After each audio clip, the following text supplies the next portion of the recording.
Hey guys, and welcome back to Sydney Retro MTV. I just wanted to do a video on the amount of crud products that I have accumulated over the years.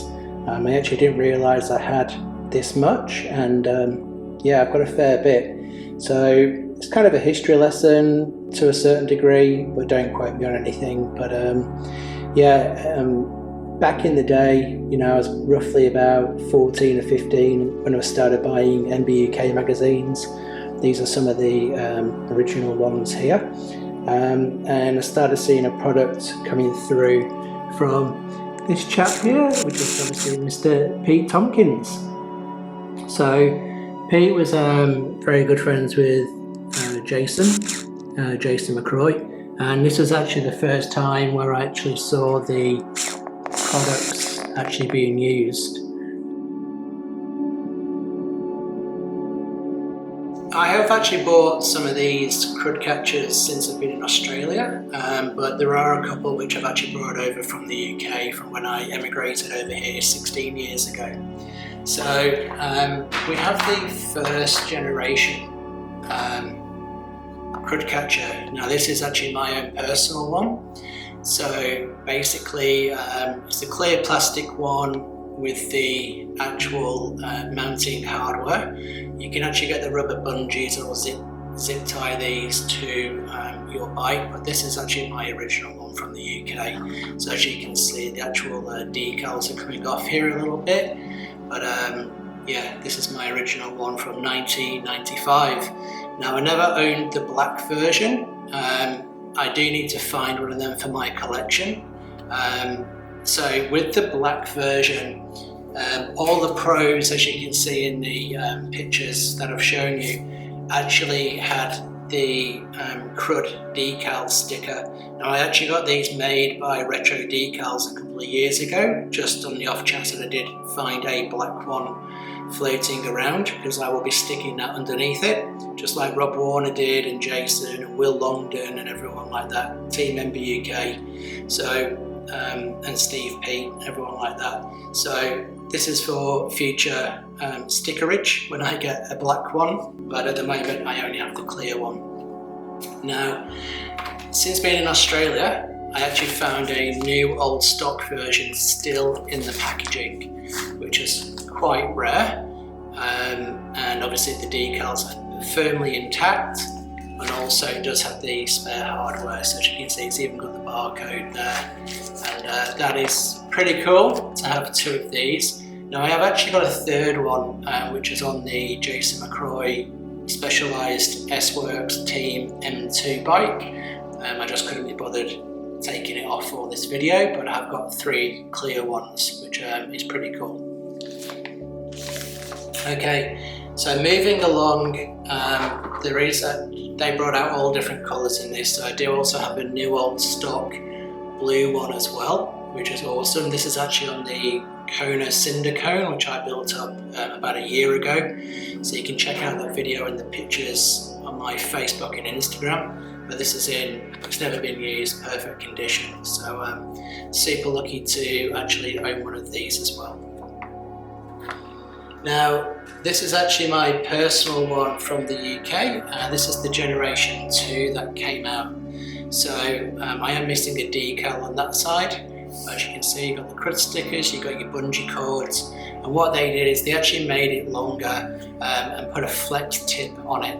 So when your crown on your forks turn in, it can push on this, and it's a really nice design. I don't like the look of it, but it's a nice design to have the flexi front, and that obviously fits around your steerer tube. But as you can see, the actual size difference of these has increased, and the shape of it. So yeah, it extended it quite a bit more. I guess because frames were getting bigger as well and wider. So, but that's my actual original one from the UK.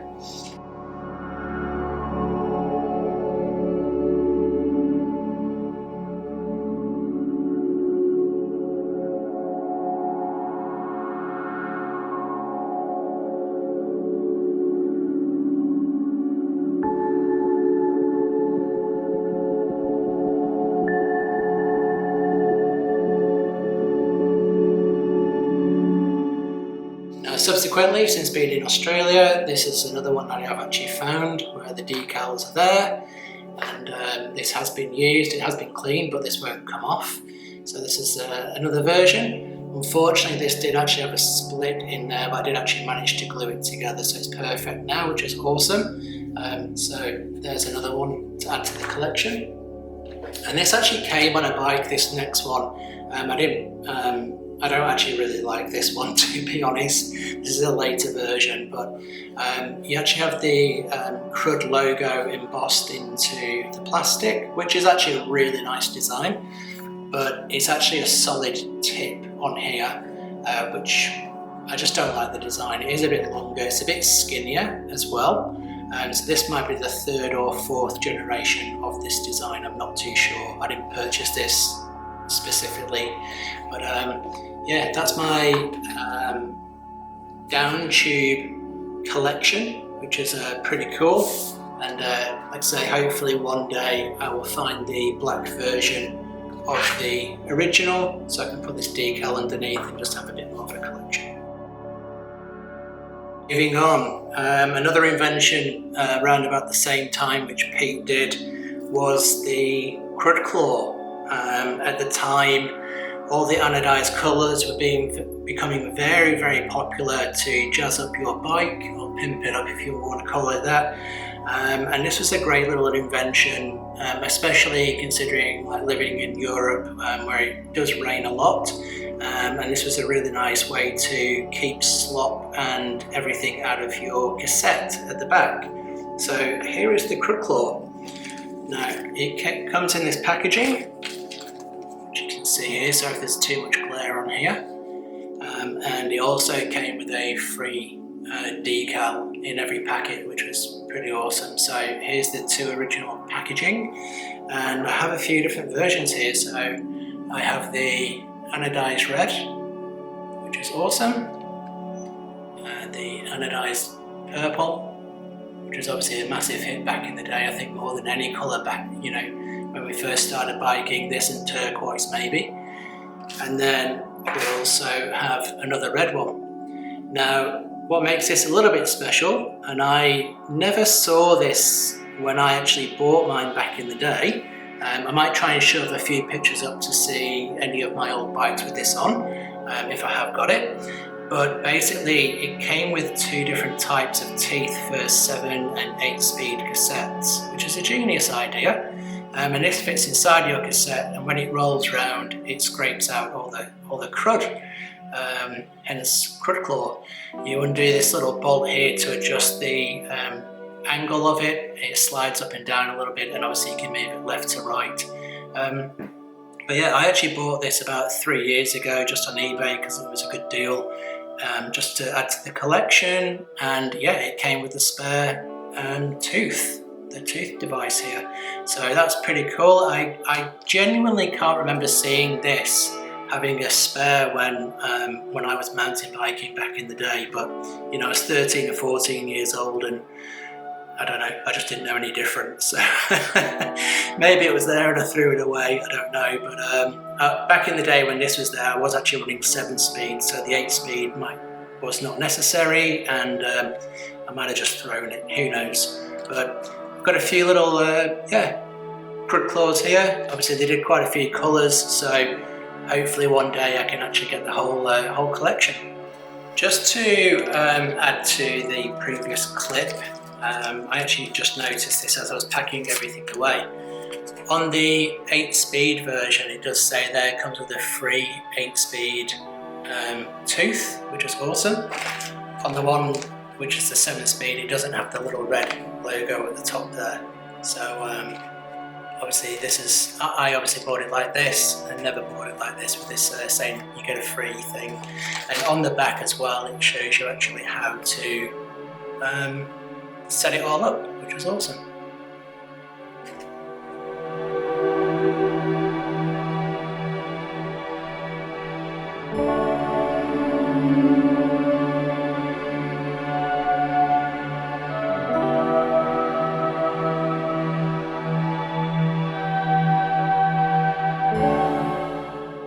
Next product, I just showed it in the introduction, but it is the Crud Bung, which is this little device here. So just a little plastic stopper which goes up into your steerer tube, and yeah, it says Crud products on there, which is pretty cool. And yeah, Jason McCroy has one of these on his M2 build, so I do actually have two of these, and yeah, the other one is on Jason's bike, which you'll see in the build videos. But this was a really nice design just to stop anything from yeah, going up into your steerer tube and keeping the kind of rust and water out.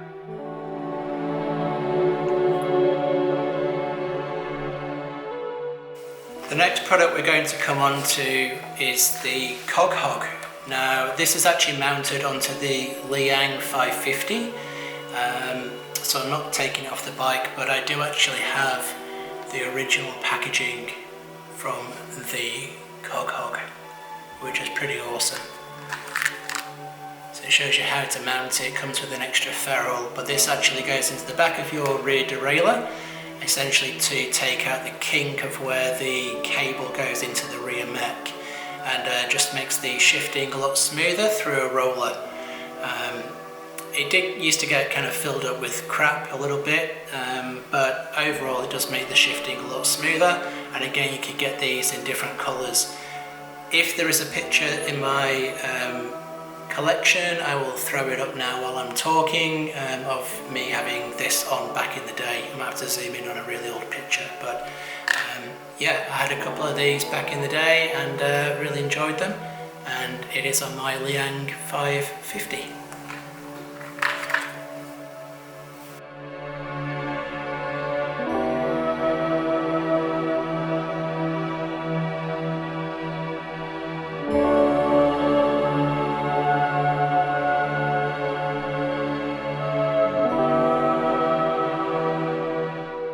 And last but not least, I guess this is also the thing that kind of shot Pete to stardom and fame and success within the industry, to coincide with the launch of the Crud Catcher, is the DCD, Dave's chain device. Nothing had really been out in the market prior to this to essentially act as a chain tensioner and to act as a bit of a guide for your chain. Obviously in 1994 and 95 the downhill scene was taking off in quite a big way, and this was actually a really useful device to apply a bit of tension, because the rear mechs didn't have any clutch systems on them like they do now. Now there are a few versions of this. So here is the generation 1, which has got one bolt. The bolt is thicker and a bit longer for this first version. Once again, if there is a picture of this version on my old bike from back in the day, I'll throw the picture up now. And I used to have a few of these. Down the track, not too long after, I think maybe a year or possibly 2 years later, this actually has the 2 bolts on either side, and the bolts are a little bit narrower than this one. They're a little bit smaller in diameter. Obviously this is a bit thicker because there's just one anchor point, like fixing point, and it needs to be a bit thicker. So yeah, the new ones, the newer versions had 2 bolts, and I'll throw some pictures up.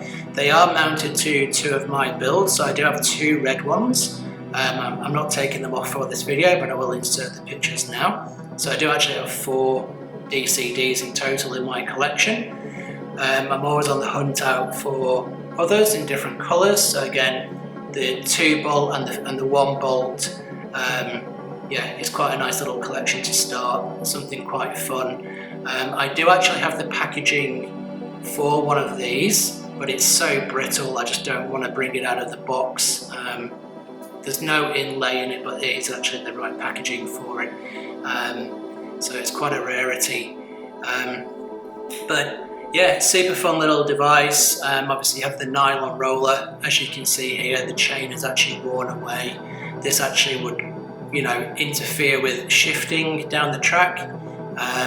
but this is a new old stock version here with absolutely zero wear on it. So you can take these off, you can kind of grease inside, so they spin quite nice and freely.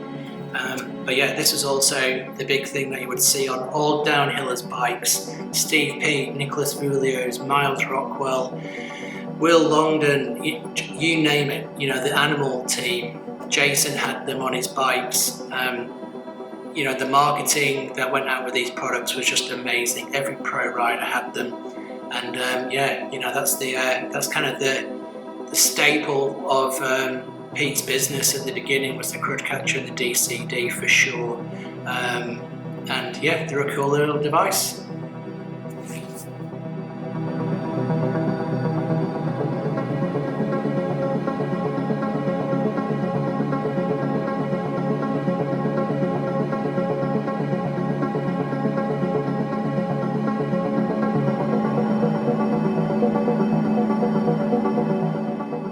Change of scenery here. Basically, I don't know what happened when I was recording this. Somehow the footage didn't go on the SD card. But yeah, here are the front fenders, which I think were from 1998. And this is my original one, which used to be on my Syntesi Bazooka. I've got my Fox decal on there, so I actually brought this over from the UK and raced a lot of races with this fender on. And subsequently this actually came up while I was in Australia, so it's actually a new old stock. I've got the front fenders which mounted onto the fork brace, and yeah, they're pretty cool to go into the collection. Okay guys, so this is the third time I've actually edited this video. I had a SD failure on the front fender, hence why that has just been added to the end of the video. And then I was just on Instagram and someone liked a really old post of my Rob Warner Basejump pedals, and I just noticed that it does say Mr. Crud on the end. So I'm presuming that these were made by Mr. Pete Tompkins. So I am adding this at the end of the video. If anyone can kind of correct me, you know, whether someone else made these, but it does say Crud products, so I'm actually adding these to my collection as yeah, as another product from Mr. Crud. So yeah, there we go. These are the Rob Warner things. Now I actually did a bit of a refurb on this, so I'll try and put in the pictures of the refurb. I fully stripped them down, polished. They're in a bit of a crappy state when I first got them, but yeah, there we go. These are absolute bear traps and would rip your shins up if you had a mishap with them. But yeah, there we go. Another product that is not necessarily well known to be a Crud product.